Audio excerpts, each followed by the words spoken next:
Hello, good morning, Martin. I did my research on what difficulties or necessities my English students have or commonly have problems with. I have found out that three of the most common problems that my students have are first with the pronunciation. You know, it's difficult to them to imitate sounds that don't exist in Spanish. For example, the th Thursday, the words that end with th, and I decided to use this articulation board chart because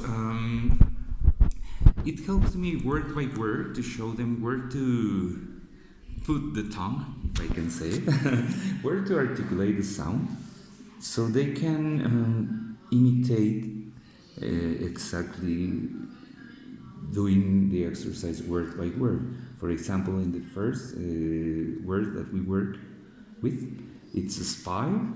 So I asked them, what other words do you relate with this sound?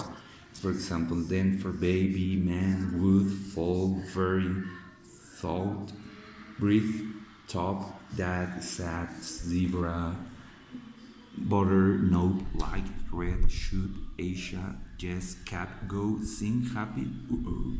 Those are the words that appears in this chart.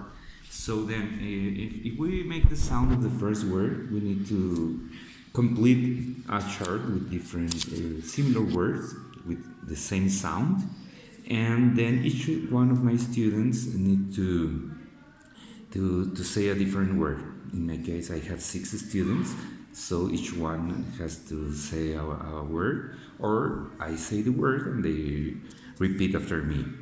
So this exercise works in most cases for the words that are difficult for them. Then the second difficulty that I have found, or necessity of my students, is the listening.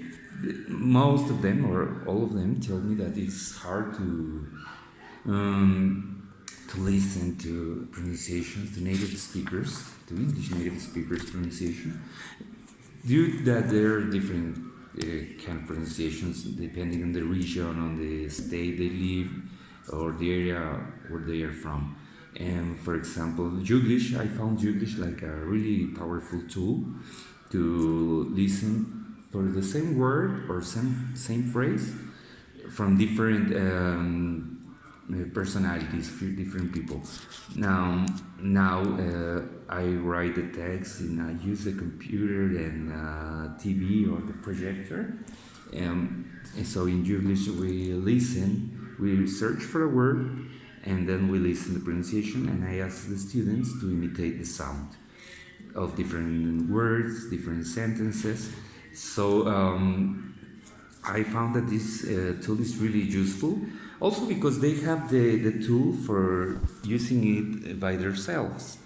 So they can study at home, or they can continue looking up for new words, new phrases that they are interested in, and they can text in Joglish and choose between the British and American pronunciation, and also they can reproduce. Well, they can play and replay the same word as much as they need, and then they can practice imitating the sound in their cell phones or in their computers at home. That is the second activity. I think 30 minutes for each activity, and it has worked with me. So I have practiced those both exercises, and they have worked in my case with my students. And the third one is the use of the verb to be. Many times they ask me, what does it mean? It's ser or estar. And when can I use to be, like in ser or estar? So as it appears as a constant question, it's a constant question. I decided to do an exercise where they, when we give many examples in Spanish, like where we use ser and where we use estar, in what context we use those phrases, and now to translate in English so they can find the differences between ser and estar using the same verb, that is the verb to be. This exercise is more like pretending that the students give me their sentences, the sentences that are important for them, that are significant at their job positions, their works, and then they translate to Spanish. They say in English and then translate it in Spanish, and the opposite the same. If they have sentences that they know with the verb to be in English and they want to know the translation to Spanish. So in this